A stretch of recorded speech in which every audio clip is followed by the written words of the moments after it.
కావాలనే మీ కలను నెరవేర్చుకోండి. సంప్రదించండి హెగ్డే ఫెర్టిలిటీ, హైదరాబాద్, తెలంగాణ.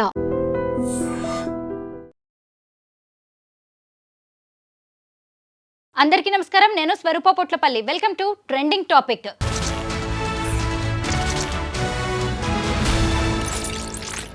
ప్రపంచ వ్యాప్తంగా ఉన్న పురుషులతో పోల్చినప్పుడు మహిళల్లో కోపం, ఆవేశం, ఆవేదన, ఒత్తిడి పెరిగినట్టుగా సర్వేలు చెబుతూ ఉన్నాయి.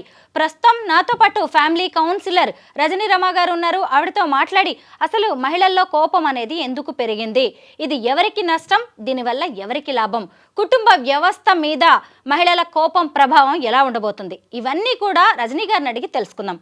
నమస్తే రజనీ గారు. నమస్తే స్వరూప. వివిధ దేశాలకు చెందిన 1,00,000 మందికి పైగా పురుషులు మహిళల మీద ఈ సర్వే చేశారు. మహిళలలో ఎక్కువగా కోపం ఉన్నట్టుగా, అది కూడా గత 10 ఏళ్లతో పోల్చినప్పుడు మహిళల్లో కోపం పెరిగినట్టుగా సర్వేలు చెబుతున్నాయి. ఎందుకు, దీనికి కారణం ఏమంటారు రజనీ గారు? అది కాలక్రమేణా ఆడవాళ్ళలో ఉన్న భావాలకి అనుకూలంగా, అంటే సిచ్యుయేషన్స్కి అనుకూలంగా మార్పులు వస్తూ ఉన్నాయి. చూడండి, పాత కాలంలో ఆడవాళ్ళు అసలు మాట్లాడినిచ్చేవారు కాదు. సో వాళ్ళకి కోపాలు వచ్చేవి కావు, ఎందుకంటే వాళ్ళు ఎందులోనూ కూడా ఇన్వాల్వ్మెంట్ అవ్వనిచ్చేవారు కాదు, వాళ్ళు అయ్యేవారు కాదు.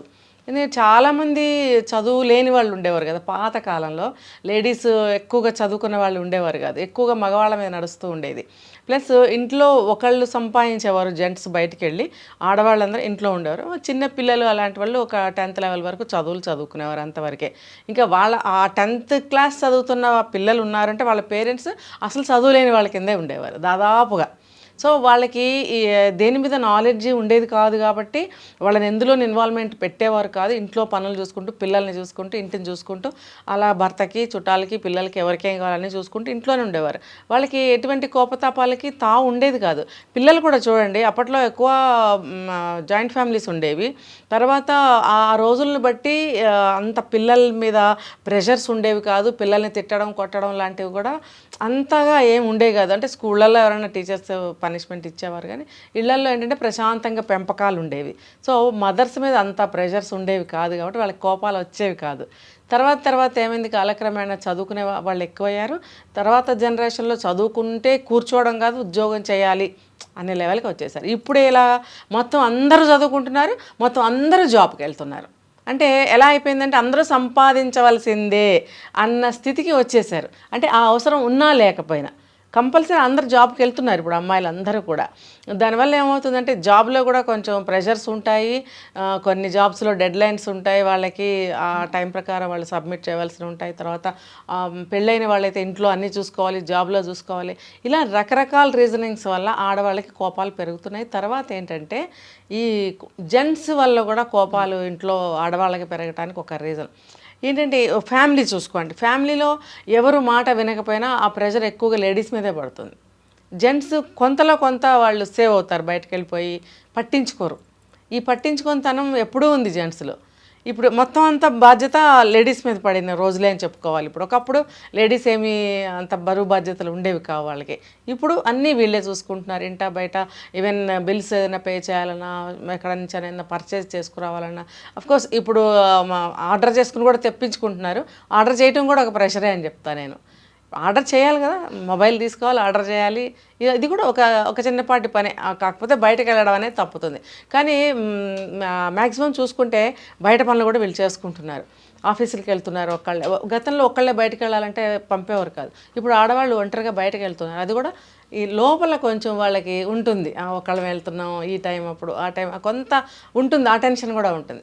ఈ కోపానికి ఈ కారణాలన్నీ కూడా దోహదం చేస్తాయి. ఒక్క రీజన్ అని చెప్పలేం. ఇంట్లో హస్బెండ్తో ఏదైనా మనకి అభిప్రాయ భేదాలు ఉన్నాయి, లేకపోతే ఇన్లాస్ ఉన్నారు, లేకపోతే ఆ రోజు ఏదైనా చుట్టాలు గ్యాదరింగ్ ఉంది, ఇవన్నీ కూడా బ్రెయిన్లో లేడీస్కి కదులుతూ ఉంటాయి. ఎలాగ మనం ముందు ప్రయారిటీ ఇచ్చుకొని, ఏ పని ముందు ఏ పని వెనుక ఇవన్నీ చూసుకోవాల్సి ఉన్న క్రమంలో వాళ్ళకి ఏమవుతుందంటే కొంచెం ఫ్రస్ట్రేషన్ వస్తుంది. అయితే మీరు చెప్పినట్టు గత 10 ఏళ్లలో చెప్తున్నాను కదా, ఏ కాలానికి ఆ ప్రెషర్స్. ఏ కాలానికి ఆ చేంజెస్ వల్ల ఇది కూడా చేంజ్ అవుతూ వస్తుంది. ఈ కోపం అనేది పెరగడం అనేది కూడా ఎక్కువ వస్తుంది. ఎందుకంటే గతంలో వీళ్ళు ఏది కూడా మాట్లాడటానికి ఛాన్స్ ఇచ్చేవారు కాదు. ఇష్టం ఉన్నా లేకపోయినా మనకి పలానా పనిలో మనకి స్కిల్ ఉంది, నేను చేయగలను, నాకు ఇది ఇష్టము, నాకు ఇది కావాలి, ఇలాంటివి అడగటానికి చెప్పడానికి కూడా రైట్స్ లేవు ఒకప్పుడు. వాళ్ళు ఎక్కడో ఒకళ్ళు వచ్చారులేండి, అది మరీ తీసేయడానికి లేదు. కాకపోతే మెజారిటీ చూసుకుంటే లేదు. అప్పుడు ఆడవాళ్ళందరూ కూడా లోపలే వాళ్ళ కోరికల్ని, భావాల్ని, ఇష్టాలని లోపలే ఉంచుకునేవారు, బయటకి చెప్పగలిగేవాళ్ళు కాదు, చాలా తక్కువ మంది చెప్పేవారు. ఇప్పుడేంటి, వాళ్ళది ఏదైనా సరే నాకు ఇది కావాలి అని చెప్పగలుగుతున్నారు, నాకు ఇది నో అని చెప్పగలుగుతున్నారు. ఎందుకు ఆ చెప్పడంలో వాళ్ళకి ఏమవుతుందంటే వాయిస్ చేంజ్ అవుతుంది, లోపల భావానికి అనుగుణంగా వాయిస్ చేంజ్ అవుతుంది. సో వాళ్ళకి ఆ గతంలో ఉన్న కొంచెం కోపాలు అవి కూడా మిక్స్ చేసి మాట్లాడుతున్నారు. ఇప్పుడు ఎలా, నాకు ఇది వద్దు, నా ఇష్టం వచ్చినట్టు నేను చేస్తాను, నన్ను ఎవరు ఆపుతారో చూస్తాను అంటే వాళ్ళ లోపల ఉన్నటువంటి ఫ్రస్ట్రేషన్ని మిక్స్ చేసి వాళ్ళ అభిప్రాయాన్ని వ్యక్తం చేయగలుగుతున్నారు. అయితే వాళ్ళ అభిప్రాయాన్ని వ్యక్తం చేయటానికి కావాల్సినంత స్వేచ్ఛ వచ్చింది కాబట్టి కోపం చూపించాల్సిన అవసరం అయితే లేదు కదా. 2021 ఏదో సర్వే చేసామని చెప్తున్నారు కదా, ఆ సర్వేలో చూస్తే కోపతాపాలు బాగానే ఉన్నాయి.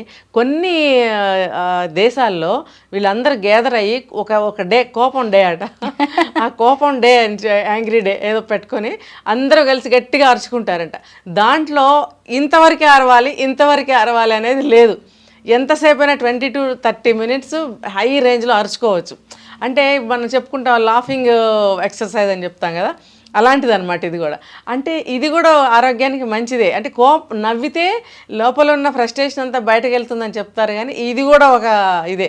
గట్టిగా అరిస్తే కూడా లోపల ఉన్న ఫ్రస్ట్రేషన్ బయటకు వెళ్తుంది, బీపీలు గట్రా రావు అని చెప్పి కూడా చాలామంది అంటుంటారు. సో ఆ కోపం వచ్చినప్పుడు ఎవరు కూడా, దీనికి ఒక మెథడ్ ఉంది ఏంటంటే, కోపం వచ్చినప్పుడు మనం దాన్ని అరిచి చేసి మనం చూపించాల్సిన అవసరం కూడా లేదు. మనం ఎట్లా అంటే దీన్ని దెబ్బలాడుకోవాల్సిన అవసరం లేదు. కాసేపు చూడండి, కొంతమంది గిన్నెలు విసిరేస్తుంటారు, ఎక్స్ప్రెషను. ఆ గిన్నెలు విసిరేయటం ద్వారా కోపం సగం తేరిపోతుంది. ఎవరైతే ఏ వ్యక్తి మీద అయితే మనకు కోపం వస్తుందో ఆ వ్యక్తి మన మాట వినరు. మనం ఇక్కడ ఇంకోటి గమనించవచ్చు రజనీ గారు, మగవాళ్ళకి కోపం వచ్చింది అనుకోండి, చేతిలో ఏది ఉంటే అది విసిరి కొడతారు, ఆడవాళ్ళేమో గట్టిగా అరుస్తారు. వాళ్ళు ఎవరినైనా కొట్టే హక్కు వాళ్ళు తీసుకుని ఉంటారు, కలిగి ఉంటారు. అదే ఆడవాళ్ళు పిల్లల్ని ఒక దెబ్బేసిన భర్త అడ్డొచ్చేస్తుంటాడు ఒక్కొక్కళ్ళ ఇంట్లో. అంటే ఏంటంటే నీకు హక్కు లేదు అంటే కొడితే తనే కొట్టాలా? ఒకప్పుడు నాన్న కొడతాడు అనే భయం ఉండదు, అమ్మ కొడుతుందని భయం అసలు లేదు కదా. కానీ ఇప్పుడేంటి, అమ్మలు కూడా కొడుతున్నారు అనుకోండి, అవసరాన్ని బట్టి, అది పక్కన పెడితే. ఒకప్పుడు నాన్నలే కొడతారు కాబట్టి ఆ రైట్ నాన్నదే. అందుకే నాన్నలకు భయపడేవారు చూడండి అప్పట్లో, అమ్మలకు భయపడేవారు కాదు. అమ్మలంటే చాలా అలుసుగా ఉండేది, ప్రతిదీ అమ్మ దగ్గర గారాలు పోవడం, అది కావాలి ఇది కావాలని అట్లా ఉండేది. కాబట్టి ఇప్పుడు ఈ జాబ్స్కి వెళ్ళడము, వాళ్ళ భావాల్ని బయటకి చెప్పాలి. మేము చెప్పకపోతే ఎట్లా, మాకు ఇది కావాలి అని గట్టిగా చెప్పగలుగుతున్నారు. అదే కోపాన్ని చూపిస్తూ కూడా చెప్తున్నారు వీళ్ళు. ఓవరాల్గా ఏంటంటే ఈ కోపాన్ని మనము అదుపు చేసుకోవాల్సిందే, కొంత అవసరాన్ని బట్టి మనం ఎక్స్ప్రెస్ చేయాలి. ఇంకొకటి రజనీ గారు, ఆడవాళ్లలో కోపం పెరగడానికి ఇంకొన్ని కారణాలను కూడా మనం చెప్పుకోవచ్చు. ముఖ్యంగా ఆరోగ్యపరమైన కారణాలు, hormonal imbalance, PCOD issues, PMS, pre menstrual disease లాంటివి కూడా మనకు కనిపిస్తున్నాయి. సిండ్రోమ్ అంటారు దాన్ని, ప్రీ మెన్స్ట్రువల్ సిండ్రోమ్. ఇలాంటివి కూడా మహిళల్లో కోపం పెరగడానికి కారణాలు అవ్వచ్చు. ఎందుకంటే 2 జాబ్స్ చేయడం, ఫ్యామిలీని ఇవన్నీ బ్యాలెన్స్ చేయడం, వీటి వల్ల కూడా ఆడవాళ్ళల్లో ప్రెషర్ పెరిగిపోయి కోపం అనేది పెరిగిపోతున్నట్టుగా కనిపిస్తుంది. రీజన్స్ చాలా ఉన్నాయి స్వరూప గారు, ఒక్కటి కాదు. మనకి టైం ఉండాలి కానీ చాలా చెప్పుకోవచ్చు. ఇప్పుడు మీరు అన్నట్టు హెల్త్ బాగోకపోతే ఆ ఇంపాక్ట్ చాలా పడుతుందండి బ్రెయిన్ మీద.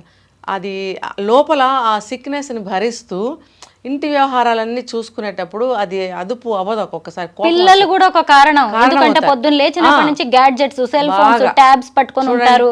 ఒకప్పుడు పిల్లలకి టైంకి పెట్టాలి, మా అల్లరి చేస్తున్నారు, తిండి సరిగ్గా తినట్లేదు అనే విషయాలే ఉండేవి. కానీ ఇప్పుడు వాళ్ళు ఎటుపోతున్నారో, ఏం అలవాట్లు చేసుకుంటున్నారో, ఏం చూస్తున్నారో, ఇప్పుడు ఈ ఎలక్ట్రానిక్ గాడ్జెట్స్ ఉన్నాయి, ఇవన్నీ ఏమేమి యూజ్ చేస్తున్నారో, అసలు ఏం చూస్తున్నారో, ఈ టెన్షన్ కూడా మదర్కి పెరిగిపోయింది. ఇప్పుడు ఆ రోజులకి ఈ రోజులకి చూస్తే మగవాళ్ళ హస్బెండ్స్ ఎక్కువగా ఇంటిని పట్టించుకోవట్లేదు చూడండి, ఎక్కువగా పట్టించుకునేది స్త్రీలే. కాబట్టి వీళ్ళకే ఎక్కువ కోపతాపాలు వచ్చే ఛాన్సెస్ ఉన్నాయి. ఇంకొకటి ఏంటంటే, ఇంట్లో ఇన్లాస్ ఉన్నారనుకోండి, ఆ వేధింపులు ఇంకా ఉంటాయి. ఇప్పుడు వాళ్ళ వేధింపులు భరిస్తూ వాళ్ళకి సర్వీసెస్ చేస్తూ ఇక్కడ పిల్లల్ని చూసుకుంటూ ఇక్కడ హస్బెండ్ని చూసుకుంటూ తన జాబ్ హోల్డర్ అయితే బయటకు వెళ్ళి ఆఫీస్లో ఆ ప్రెషర్స్ ఉంటాయి, అక్కడ అవి ఫేస్ చేయాలి. ఇంకా నేబర్స్ నుంచి కానీ సొసైటీలో అనేకం ఉంటాయి. అంటే ఇవన్నీ అన్నీ ఒకటేసారి ఉంటాయంటే కొన్ని ఉండొచ్చు, అందరికీ అన్నీ ఉంటాయని మనం చెప్పలేం. ఇప్పుడు 10 ఉన్నాయనుకోండి, కొంతమందికి 5-6 ఉండొచ్చు, ఒకళ్ళకి 4 ఉండొచ్చు, ఒకళ్ళకి 7 ఉండొచ్చు. ఇన్ని ప్రెషర్స్ ఉంటాయి. కానీ అన్ని ప్రెషర్స్ తోటి వాళ్ళకి ఫ్రస్ట్రేషన్ వచ్చేసి కోపానికి దారితీస్తుంది. రజనీ గారు, ఇప్పుడు ప్రపంచ వ్యాప్తంగా మహిళల్లో కోపం పెరిగిపోతున్న ఒక 5-6 దేశాల లిస్టులో భారత్ కూడా ఉందండి. మామూలుగా మన భారతీయ మహిళలు అంటే ఓర్పు, సహనం, ఓపిక వీటన్నిటికీ కేర్ ఆఫ్ అడ్రస్ గా చెప్తారు. అలాంటి మన భారతీయ మహిళల్లో కూడా ఈ కోపం ఎందుకు పెరిగిపోతుంది అంటే ఇప్పుడు మనం చెప్పుకున్నాం ఈ కారణాలు, ఇంకా ఏమైనా ప్రత్యేక కారణాలు ఉన్నాయంటారా? అంటే స్వతంత్రత అనేది బాగా వచ్చేసింది కదా, ఇండిపెండెన్స్, ఇండివిజువాలిటీ వచ్చేసింది. ఎందుకు భరించాలి, నా ఇష్టం, నాకు కావాల్సినట్టుగా నేను ఉంటాను, ఈ రీజనింగ్స్ వల్ల ఆ కోపం కూడా వస్తుంది. ఎందుకనంటే నా ఇష్టం, నేను ఉంటా, ఎవరైనా అదుపు చేసినా వాళ్ళు ఒప్పుకోరు. తర్వాత సర్వస్వతంత్రురాలిని నేను ఎలా అయినా ఉంటాను.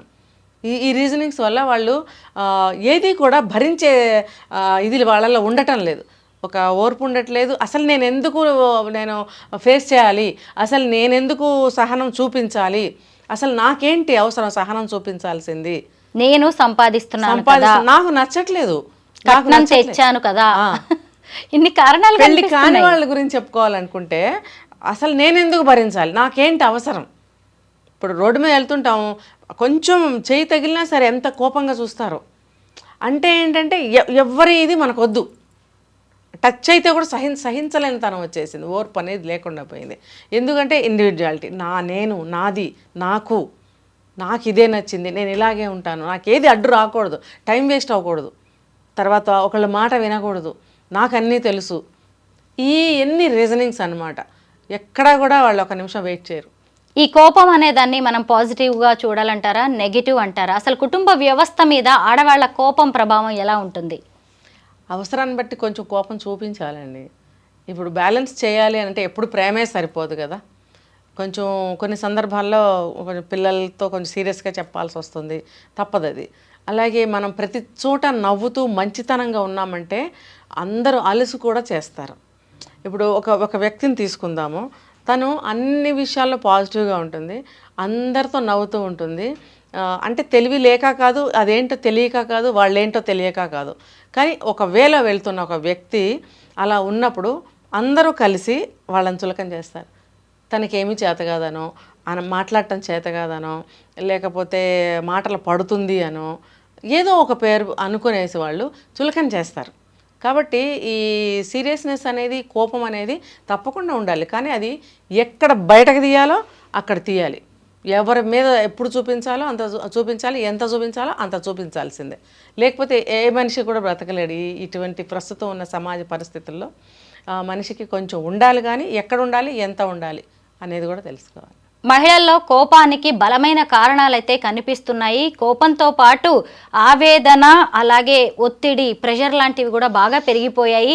మహిళల్లో ఇవి పెరిగిపోయిన కొద్దీ రాబోయే రోజుల్లో అయితే నష్టమే. కుటుంబ సభ్యులందరి మద్దతుతో మహిళల్లో వీటన్నిటినీ తగ్గించే ప్రయత్నం అయితే చేయాల్సిన అవసరం ఉంది. లేదు అంటే ఆరోగ్యపరంగా, సామాజికంగా అనేక ఇబ్బందులు ఎదురయ్యే అవకాశం ఉంది. Thank you so much Rajani గారు. థ్యాంక్ యూ అండి.